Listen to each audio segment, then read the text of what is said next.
नमस्कार दोस्तों, today Bihar news के पॉलिटिकल शो रडार का ये 83वां एपिसोड है। मैं हूं आपके साथ प्रकाश सिंह।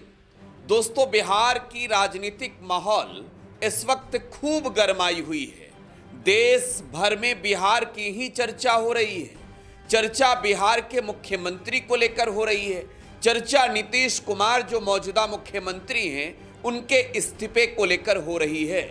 इस बीच बिहार की राजधानी पटना में आज बिहार विधानसभा में नेता प्रतिपक्ष राष्ट्रीय जनता दल के राष्ट्रीय कार्यकारी अध्यक्ष तेजस्वी प्रसाद यादव ने एक विशाल जनसभा को संबोधित किया है। तेजस्वी यादव ने खुले मंच से आज नीतीश कुमार की मौजूदा सरकार, नरेंद्र मोदी की दिल्ली वाली सरकार, बीजेपी और आरएसएस पर सीधा प्रहार किया है। तेजस्वी यादव ने न सिर्फ खुले मंच से ही सरकार पर हमला बोला है, बल्कि तेजस्वी यादव ने मीडिया से बातचीत करते हुए भी नीतीश सरकार की कार्यशैली पर सवाल खड़े किए हैं। तेजस्वी यादव ने आज अपने तेवर जिस लहजे में दिखाया, सरकार को कहीं ना कहीं ये सोचना पड़ेगा आने वाली तारीखों में कि विपक्ष की संख्या बल कम है तो क्या हुआ, विपक्ष का हमला तेज है। सरकार को आने वाले दिनों में विचार करना होगा। तेजस्वी यादव जैसे सरकार पर प्रहार कर रहे हैं, चाहे वो सभा हो या फिर मीडिया बाइट, सोशल मीडिया ही क्यों ना हो, तेजस्वी यादव के तल्ख तेवर से सरकार बैकफुट पर आते नजर आ रही है। तेजस्वी यादव अलग अलग मुद्दे को लेकर सरकार को घेरने में जुटे हैं और आज दोस्तों रडार में चर्चा करेंगे, विस्तार से समझाएंगे कैसे आज तेजस्वी ने बीजेपी के बी टीम को भी बड़े मंच से एक्सपोज कर दिया है। इससे पहले दोस्तों बात करेंगे नीतीश कुमार की। बिहार के मुख्यमंत्री नीतीश कुमार इस वक्त पूरे देश में चर्चा में है, सुर्खियों में है। नीतीश कुमार की ही चर्चा हो रही है। नीतीश कुमार कब इस्तीफा देंगे, मुख्यमंत्री की कुर्सी पर और कितने दिन रहेंगे, नीतीश कुमार को आखिरकार किस दबाव में मुख्यमंत्री की कुर्सी छोड़ना पड़ रहा है, ये तमाम सवाल बिहार में आज की तारीख में आम जनता के बीच भी चर्चा में है। खैर, इन सब के बीच आपको ये बताएं कि मुख्यमंत्री नीतीश कुमार अब एक अन्य मार्ग वाला सीएम हाउस छोड़ने वाले हैं। लेकिन मुख्यमंत्री रहते नीतीश कुमार ने अपना दूसरा ठिकाना भी तैयार करवा लिया था। नीतीश कुमार ने 7 सर्कुलर रोड वाले बंगले में शिफ्ट होने का फैसला किया है। लिहाजा पटना के एक अन्य मार्ग से जो नीतीश कुमार का पूरा सामान है वो धीरे धीरे शिफ्ट हो रहा है 7 सर्कुलर रोड वाले घर में। यानी नीतीश कुमार की विदाई एक अन्य मार्ग वाले बंगले से होगी। नीतीश कुमार जा रहे हैं और सामान शिफ्ट होना शुरू हो चुका है। खैर, अब बात करेंगे दोस्तों तेजस्वी यादव की। दोस्तों, विपक्ष कमजोर है। बीजेपी जेडीयू भले ही ये बातें कह रही है, लेकिन आज की तारीख में तेजस्वी यादव के जो तेवर नजर आ रहे हैं, जो तल्ख तेवर नजर आ रहे हैं, आप ये समझ लीजिए कि विपक्ष कमजोर नहीं है। विपक्ष सरकार से आंखों में आंखें डालकर बात कर रहा है। विपक्ष साफ लहजे में सरकार को ललकार रहा है और सरकार और सत्ता में बैठे लोगों की हिम्मत नहीं हो पा रही कि विपक्ष के सवालों का जवाब दे सके। आप खंगालिए तेजस्वी यादव के सोशल मीडिया प्रोफाइल्स को। तेजस्वी एक के बाद एक सीधे प्रहार कर रहे हैं, सवाल पूछ रहे हैं, सरकार को बेनकाब कर रहे हैं। आपको तो मालूम ही है बिहार में चुनाव जीतने के लिए एनडीए ने कितना पैसा बहाया। एनडीए ने बिहार में सरकार में रहते 2025 का चुनाव जीतने के लिए सरकारी खजाने का ऐसा इस्तेमाल किया कि आज बिहार सरकार की हालत खराब है। विधायकों के वेतन भी नहीं मिल पा रहे हैं। खैर, आज तेजस्वी यादव पटना में थे, राष्ट्रीय जनता दल के राष्ट्रीय कार्यकारी अध्यक्ष बने हैं। लिहाजा आरजेडी के अलग अलग प्रकोष्ठों के द्वारा तेजस्वी यादव का स्वागत, अभिनंदन समारोह लगातार आयोजित हो रहे हैं। हाल ही में तेजस्वी यादव का अभिनंदन समारोह रांची में हुआ था। पटना में आज तेजस्वी यादव के अभिनंदन के लिए स्वागत के लिए पूरे बिहार से आरजेडी के अल्पसंख्यक प्रकोष्ठ के नेताओं ने भीड़ जुटा ली थी। आज पटना में मुस्लिम समुदाय के लोगों की हजारों हजार वाली भीड़ में तेजस्वी यादव ने खुले मंच से बीजेपी आरएसएस पर सीधा प्रहार किया।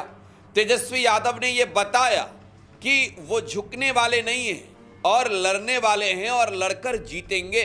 तेजस्वी यादव ने बीजेपी के बी टीम के रूप में काम करने वाले राजनीतिक दलों का भी जिक्र किया। मुसलमानों का वोट जिस तरीके से बिहार में बढ़ जाता है, आज खुले मंच से तेजस्वी यादव के साफ लहजे बता रहे थे कि आने वाली तारीखों में फोकस मुस्लिम वोटों का बंटवारा ना हो, इस पर तेजस्वी यादव का होगा। आरएसएस बीजेपी पर गंभीर आरोप लगाते हुए तेजस्वी यादव ने कहा, ये लोग तो संविधान बदलना चाहते हैं। हुमायूं कबीर के वायरल वीडियो से लेकर ओसामा पर हुए मुकदमे तक पर तेजस्वी यादव ने आज खुले मंच से बड़ी बातें कही है। जरा तेजस्वी यादव को सुनिए। सब लोग जो है एक मकसद के साथ आए हैं।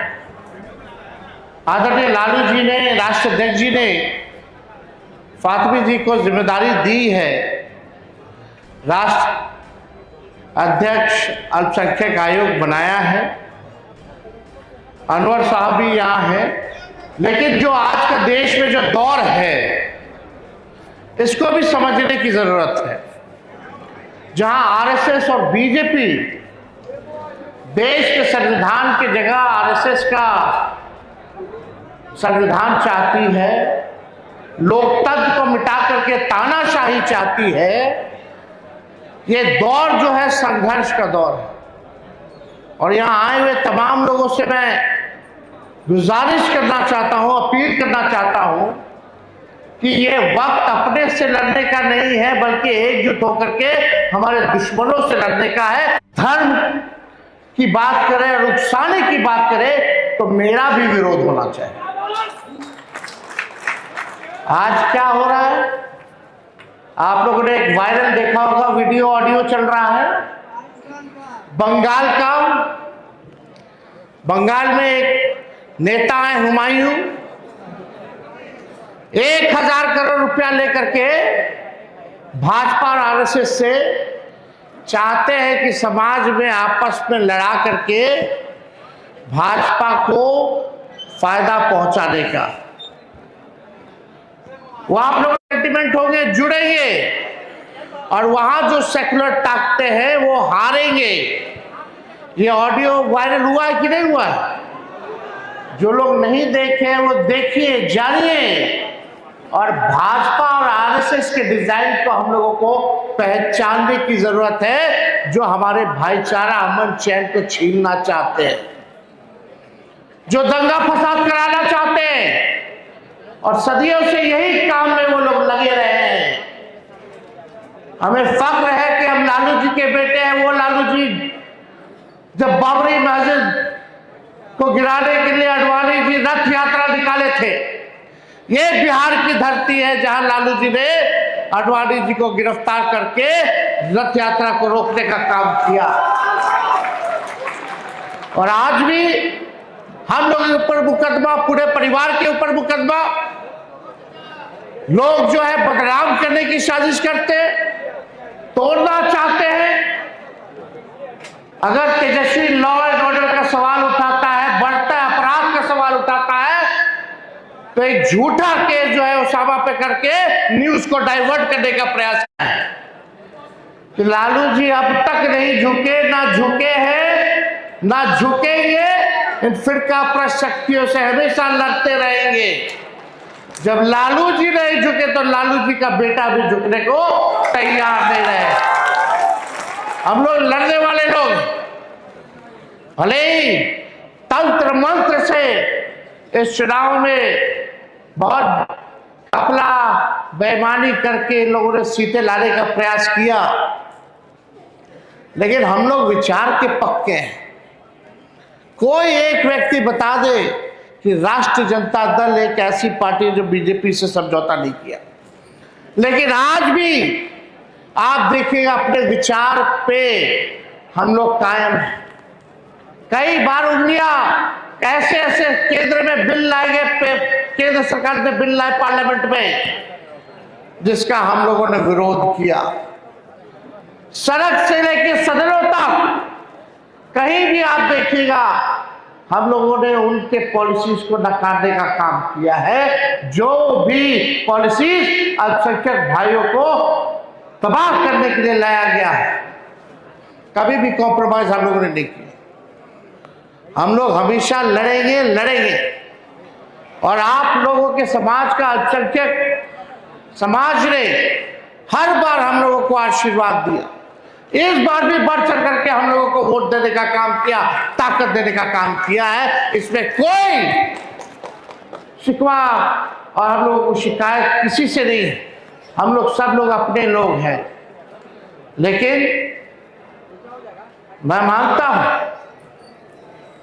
कि पहले जब हम लोगों का सरकार था तो 40 MLA होते थे अल्पसंख्यक समाज से, 35 होते थे। 2020 तक 20 होते थे।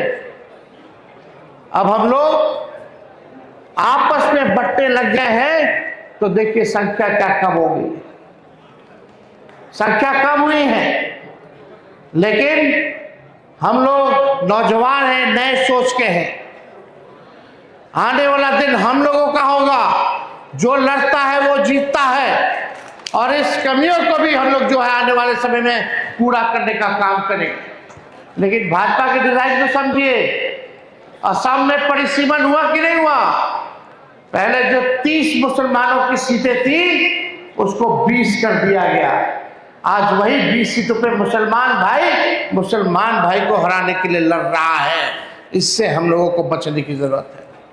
ये लोग तो चाहते हैं देश का संविधान बदल दे, और संविधान ये तभी बदल सकते हैं जब 3/4 ये सत्ता में हो। जहां भी विपक्ष की सरकार है वहां ये लोग गिराना चाहता है, ताकि अपने हिसाब से ये लोग संविधान में बदलाव करें। संविधान में बदलाव आएगा तो आप समझ जाइए, जो पिछड़े समाज के लोग हैं, अति पिछड़े समाज के लोग हैं, दलित समाज के लोग हैं, अल्पसंख्यक समाज के लोग हैं, ये लोग उन लोगों को देखना नहीं चाहते। तानाशाह वाला काम ये लोग करना चाहता है। और हम सब लोग इतनी बड़ी संख्या में हम लोग आए हैं, यहां मंच पे बैठे हर एक नेताओं की जिम्मेवारी है कि पार्टी को और मजबूत करें, जमीन को और हम लोग मजबूत करें, ताकि आने वाले चुनाव में या आने वाले कभी भी संघर्ष के दौर में हम लोग एकजुट होकर के उन फिरकापरस्त शक्तियों से लड़ने का काम करें। सब लोग यहां जुटे हैं, लेकिन हम लोग सब लोगों को एक साथ रहना है, एक साथ काम करना है। अब बात कीजिएगा सेक्युलरिज्म की, अब फिर यहां भी भड़काने वाली भाषाएं अगर बोली जाएगी, धार्मिक भाषाएं भड़काने वाली बात बोली जाएगी, तो दोनों चीज एक साथ नहीं चल सकता है। इसलिए जो समय की मांग है, समय की हम लोगों को संघर्ष करने की जरूरत है। तो दोस्तों, ये आरजेडी के राष्ट्रीय कार्यकारी अध्यक्ष तेजस्वी प्रसाद यादव थे, जिन्हें आप सुन रहे थे। हम उनके भाषण के वो अंश आपको सुना रहे थे जो आज काफी चर्चा में है। देखिए, अल्पसंख्यक समुदाय का वोट लालू यादव की पार्टी को मिलता रहा है, लेकिन बिहार में तेजस्वी यादव की ही माने तो बीजेपी के बी टीम के रूप में कुछ दल काम करते हैं। अब ऐसे में मुस्लिम वोटों का बंटवारा होता है, तो तेजस्वी यादव ने आज साफ तौर पर कहा, बीजेपी आरएसएस से लड़ना है तो एकजुट होइए, गोलबंद होइए। देखिए, विधायकों की संख्या पहले कितनी थी विधानसभा में मुस्लिम विधायकों की, और आज कितना हो गया है। तेजस्वी यादव ने मीडिया से भी बातचीत की। तेजस्वी यादव ने मीडिया से बातचीत करते हुए नीतीश कुमार की मौजूदा सरकार पर सीधा प्रहार किया। तेजस्वी यादव क्या कुछ कह रहे थे, जरा वो भी सुनिए। नहीं, पहले से ही तय कार्यक्रम था, है ना। आप सबको पता है कि राष्ट्रीय अध्यक्ष जी ने सर्टिफिकेट उनको मिला था, तो उसके बाद जो कमेटी, राष्ट्रीय कमेटी बनाई थी, उसमें देश का भी नेशनल भी एक प्रकोष्ठ जो है अल्पसंख्यक का बनाया था। तो उसका फातमी जी को जो है राष्ट्रीय अध्यक्ष जो है बनाया गया। उस दौरान जो है उन्होंने कहा था कि भाई एक कार्यक्रम जो है एक कराया जाए, तो आज वही कार्यक्रम है।